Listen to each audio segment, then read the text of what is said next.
گوادر کو کون سے صحابی رضی اللہ تعالیٰ عنہ نے فتح کیا؟ آزادی حاصل کرنے کے بعد وہ کون سی عورت تھی جو گوادر کو دوبارہ فتح کر کے پاکستان کو تحفے میں دے گئی؟ گوادر پاکستان کے انتہائی جنوب مغرب میں اور دنیا کے سب سے بڑے بحری تجارتی راستے پر واقع ہے۔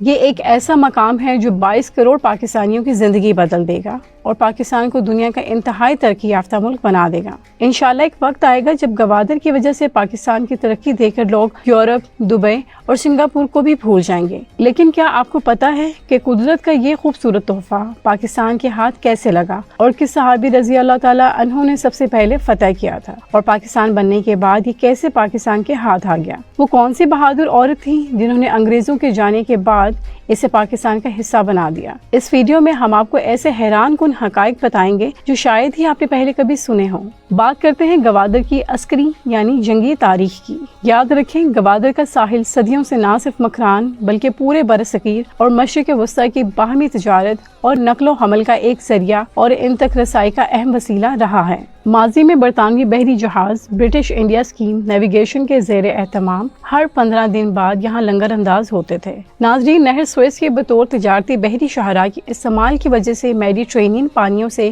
خلیج آنے والے تجارتی راستے بھی اسی کے دسترس سے باہر نہیں ہیں۔ یہ ساحل ہندوستان، چین، عمان، سعودی عرب، ایران، کویت، بحرین، قطر اور یمن سے آنے والے بحری تجارتی راستوں کا ایک ایسا سنگم ہے جو نہ صرف ماضی میں بہت اہمیت کا حامل تھا بلکہ مستقبل میں اس کی اہمیت اس قدر بڑھ جائے گی اور دنیا اس کا رخ کرے گی کیونکہ یہ مغرب کو مشرق سے ملا دے گا۔ حتیٰ کہ چین کے ون بیلٹ ون روڈ کا بنیادی مرکز بھی یہی مقام ہے۔ گوادر یعنی ہوا کا دروازہ یا راستہ۔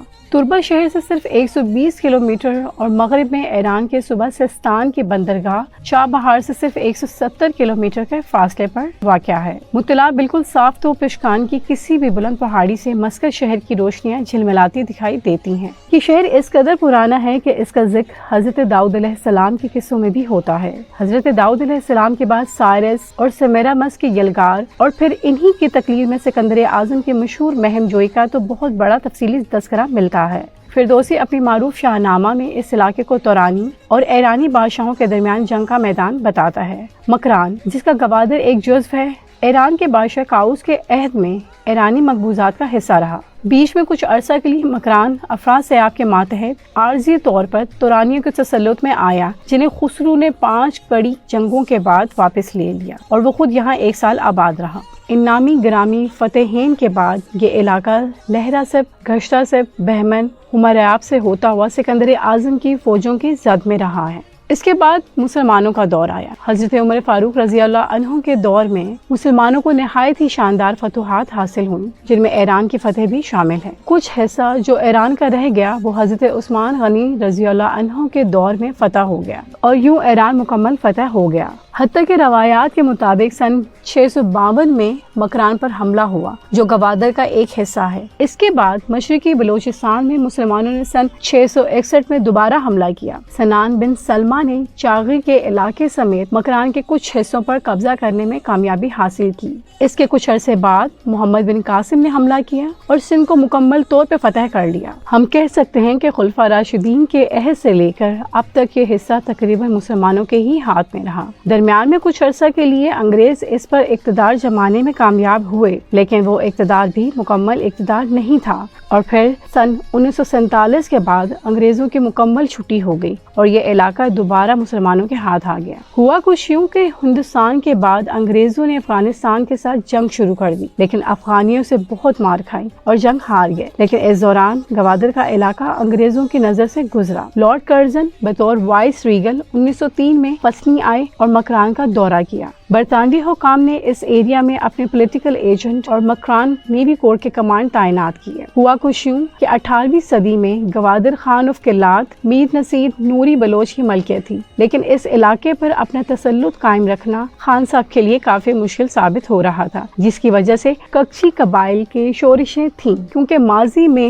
وہ بھی اس علاقے کے حکمران رہ چکے تھے اور اسے واپس حاصل کرنا چاہتے تھے۔ خان صاحب نے اس کا حل یہ نکالا کہ ایک معاہدے کے تحت اس علاقے کا کنٹرول ہی ککچی قوم کے ہاتھ میں دے دیا تاکہ اس علاقے میں امن قائم رہے۔ معاہدے کے تحت یہ طے پایا کہ یہ علاقہ خان آف قلات کی جاگیر میں ہی شامل رہے گا اور اس کا آدھا ریونیو بھی خان صاحب کو دیا جائے گا، لیکن اس کا انتظام سارا ککچی قبائل کے ہاتھ میں رہے گا۔ یہ معاہدہ 1783 تک قائم رہا۔ سن 1783 میں عمان کے حکمران اپنے بھائی سے شکست کھا کر دربدر ہو گئے تو اس نے خان آف قلات سے جائے پناہ کی درخواست کی۔ اس درخواست کو قبول کرتے ہوئے ایک نئے معاہدے کے تحت 2400 مربع میل پر پھیلا ہوا یہ انکلیو سلطان آف عمان کو سونپ دیا گیا۔ اس نئے معاہدے کی روح سے یہ طے پایا گیا تھا کہ گوادر حسب دستور خان آف قلات کی جاگیر میں ہی شامل رہے گا اور اس کا کنٹرول بھی حسب سابق ککچی سرداروں کے پاس ہی رہے گا۔ البتہ ریونیو کا وہ آدھا حصہ جو خان صاحب کو جاتا تھا اب وہ خیر سگالی کے طور پر سلطان آف عمان کو دیا جائے گا تاکہ وہ اپنا گزر بسر بآسانی کر سکیں۔ تاہم جب سلطان کو اس جائے پناہ کی ضرورت نہ رہے تو اس کے تمام حقوق بھی اپنے سابق خان آف قلات کے پاس واپس چلے جائیں گے۔ قریباً 15 سال بعد عمان پر دوبارہ فتح پانے کے بعد سلطان اپنے پایا تخت پر واپس لوٹ گئے، لیکن گوادر کو حسب معمول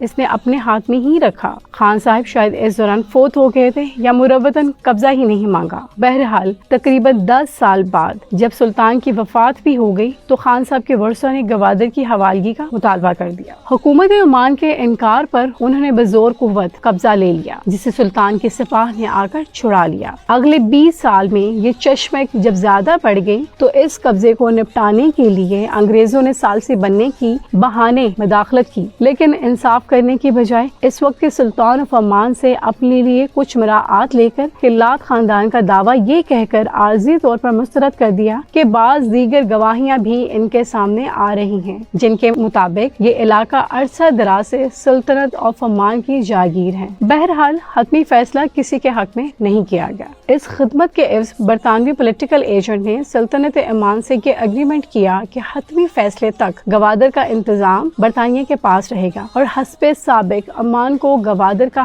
آدھا ریونیو ادا کیا جائے گا اور اپنی افواج گوادر میں داخل کر دیں تو تقریباً 125 سال تک برطانیہ اس علاقے پر قابض رہا۔ قیام پاکستان کے بعد اس وقت کے خان آف قلات نے جب اپنی جاگیر پاکستان میں ضم کر دی تو پاکستان نے اسٹیٹک ہولڈرز سے گوادر کا معاملہ اٹھایا مگر کوئی سنوائی نہ ہوئی۔ پھر سن 1954 میں جب ایک امریکی سروے کمپنی نے بتایا کہ گوادر کی بندرگاہ بڑے جہازوں کے لنگر انداز ہونے کے لیے بہت آئیڈیل ہے اور اس بندرگاہ سے سالانہ لاکھوں ایکسپورٹیبل سمندری خوراک بھی حاصل کی جا سکتی ہے جس میں 35 اقسام کی مچھلیاں پائی جاتی ہیں، اس وقت پاکستان اس کو حاصل کرنے کے لیے متحرک ہو گیا۔ اس بات کی بھنک جب ایران کو پڑی تو انہوں نے اسے چاہ بہار کے ساتھ ملانے کا فیصلہ کر لیا۔ ایران میں ان دنوں شاہ ایران کا طوطی بولتا تھا اور CIA اس کی پشت پناہ تھی جو صدر نکسن کے ذریعے برطانیہ میں مسلسل دباؤ ڈالنے لگی کہ گوادر کو شاہ ایران کے حوالے کر دیا جائے۔ صرف یہی نہیں، انڈیا کی نظریں بھی اس پر جم گئی، لیکن پاکستان والے زبردست طریقے سے میدان میں اترے۔ ہوا کچھ یوں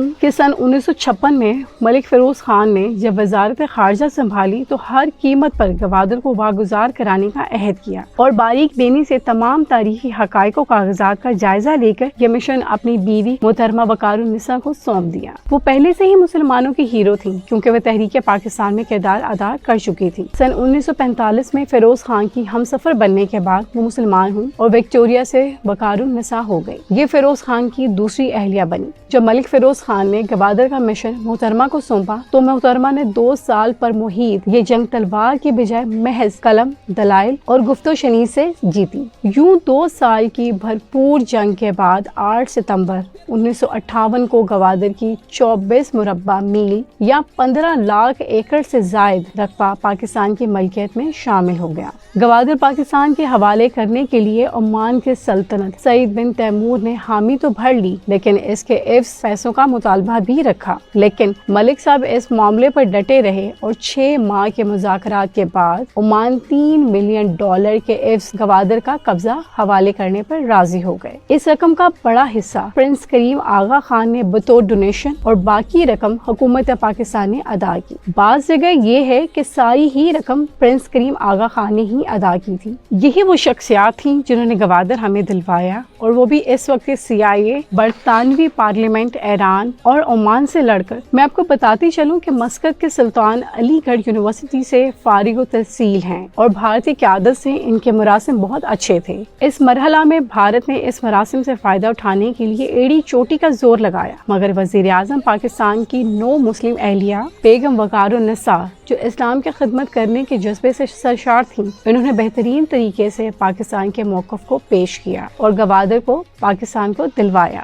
اس گراں قدر خدمت کے بدلے محترمہ کو 1959 میں سرکار کی طرف سے بڑا سول اعزاز نشان امتیاز عطا کیا گیا۔ لیکن صرف یہی نہیں، اس کے علاوہ ان کی اور بھی بہت سی گراں قدر خدمات ہیں۔ ناظرین، اس کے بعد سن 1993 میں حکومت پاکستان نے ایک منصوبہ بنایا جس کے تحت گوادر کو بین الاقوامی بندرگاہ میں تبدیل کیا جانا تھا، اور اس کا رابطہ پاکستان کے تمام شہروں، ان کی تمام مرکزی شاہراہوں اور ریلوے سے جوڑنا تھا، تاکہ پورا پاکستان اس بندرگاہ کے ذریعے پوری دنیا سے تجارت کر سکے۔ اس کے لیے 22 مارچ 2002 میں حکومت کے زیر انتظام گوادر میں ترقیاتی کام کا آغاز ہوا، اور مارچ 2007 میں اس منصوبے کا فیز 1 مکمل کر لیا گیا۔ مارچ 2007 میں چین نے گوادر بندرگاہ کی ابتدائی لاگت کا 80% $248 ملین یعنی 24 کروڑ 80 لاکھ ڈالر فراہم کیے۔